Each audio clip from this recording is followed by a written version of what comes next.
എല്ലാവർക്കും നമസ്കാരം. നാട്ടിൻപുറത്തെ ശാന്തമായ ഒരു പുലർക്കാലത്തേക്ക് കൂടി സ്വാഗതം. ഇന്നത്തെ പ്രഭാതം പതിവിലും സുന്ദരമാണ്. ഇന്ന് നമുക്ക് അടുക്കളയിൽ കുറച്ച് വിശേഷങ്ങളുണ്ട്. ഇന്ന് നമ്മുടെ വീട്ടിൽ പതിവില്ലാതെ 2-3 പേർ വന്നു. അവർക്ക് ചായ കൊടുക്കണം.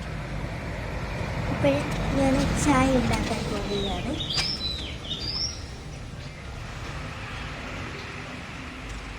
അപ്പോഴേ ചായ ഉണ്ടാക്കി അവരെ സന്തോഷത്തോടു കൂടി ഞാൻ പറഞ്ഞയച്ചു.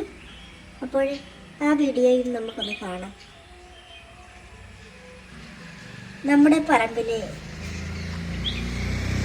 ചക്ക പുഴുങ്ങാൻ തീരുമാനിച്ചു. ഇന്ന് ചക്കയും നല്ല ഉണക്കമീൻ തോരനുമാണ് രാവിലത്തെ ബ്രേക്ക്ഫാസ്റ്റ്. അപ്പോഴേ നമുക്ക് വീഡിയോയിലേക്ക് പോയാലോ? നമ്മുടെ ചുറ്റും 2 അമ്പലമുണ്ട്. ആ അമ്പലത്തിൽ നിന്നുള്ള പാട്ടുകളാണ് കേൾക്കുന്നത്. കൂട്ടുകാരെ, നിങ്ങൾക്ക് കേൾക്കാമോ?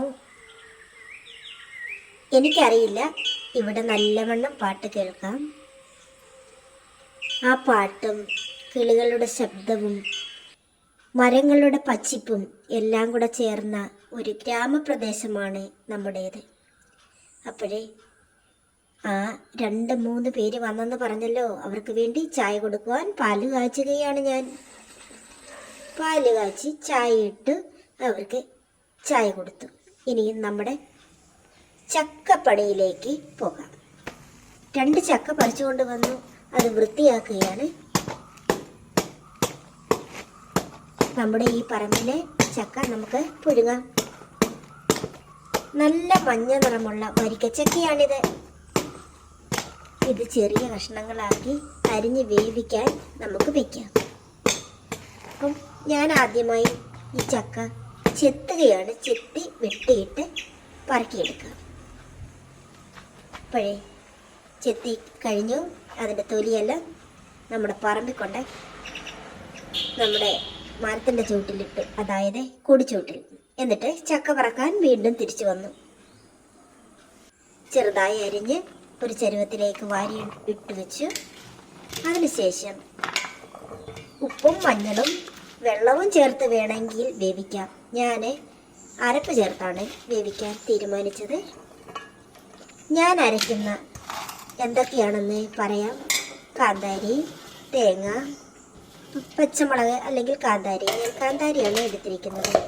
കറിവേപ്പില, ജീരകം, വെളുത്തുള്ളി, സ്വല്പം ഉപ്പ്, ഇവയെല്ലാം കൂടെ ചേർത്ത് നന്നായി ഒന്ന് അരച്ച് ചക്കയിലേക്ക് വെള്ളവും കൂടി ചേർത്ത് അടുപ്പയിൽ വെച്ച് അങ്ങനെ ചക്ക ഞാൻ വേവിച്ചെടുത്തു.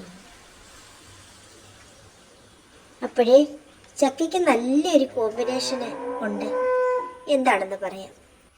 ഉണക്കമീൻ, അത് തോരൻ വയ്ക്കാൻ തീരുമാനിച്ചു. അപ്പോഴേ നമ്മുടെ ചക്ക വെന്ത് കഴിയുമ്പോൾ നമുക്ക് പച്ച വെളിച്ചെണ്ണ ഉണ്ടല്ലോ, അതൊഴിച്ചൊന്ന് ഇളക്കിയാൽ അതീവ ടേസ്റ്റാണ്. പിന്നെ കുറച്ച് ഉണക്കമീൻ മാത്രമേ നമ്മുടെ കൈവശം ഉണ്ടായിരുന്നുള്ളൂ. അത് തോരൻ വയ്ക്കാനാണ് തീരുമാനിച്ചത്.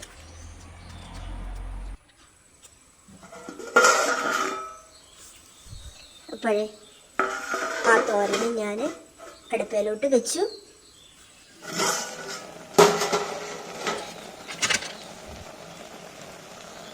അപ്പോഴേ ഈ പ്രകൃതിക്കിണങ്ങിയ ഈ ആഹാരം നമ്മുടെ ആരോഗ്യത്തിൻ്റെ രഹസ്യമാണ്. പണ്ടത്തെ നമ്മുടെ മാതാപിതാക്കന്മാരൊക്കെ ഉണ്ടായിരുന്നല്ലോ, അവരുടെയൊക്കെ ആരോഗ്യത്തിൻ്റെ രഹസ്യമാണ് ഈ പഴമക്കാല ആഹാരം കഴിച്ചിരുന്നത്. ഇന്നത്തെ കുട്ടികൾക്കൊന്നും അറിയില്ല. അപ്പോഴേ ഇന്നത്തെ വീഡിയോ ഇത്രയൊക്കെ ഉള്ളൂ. ഈ ചെറിയ വീഡിയോ, ഈ ഗ്രാമീണ വിശേഷം നിങ്ങൾക്കിഷ്ടപ്പെട്ടോ? ഇഷ്ടപ്പെട്ടെങ്കിൽ സബ്സ്ക്രൈബ് ചെയ്യാനും ലൈക്ക് ചെയ്യാനും ഹൈപ്പ് ചെയ്യാനും മറക്കരുതേ. അടുത്ത വിശേഷങ്ങളുമായി വീണ്ടും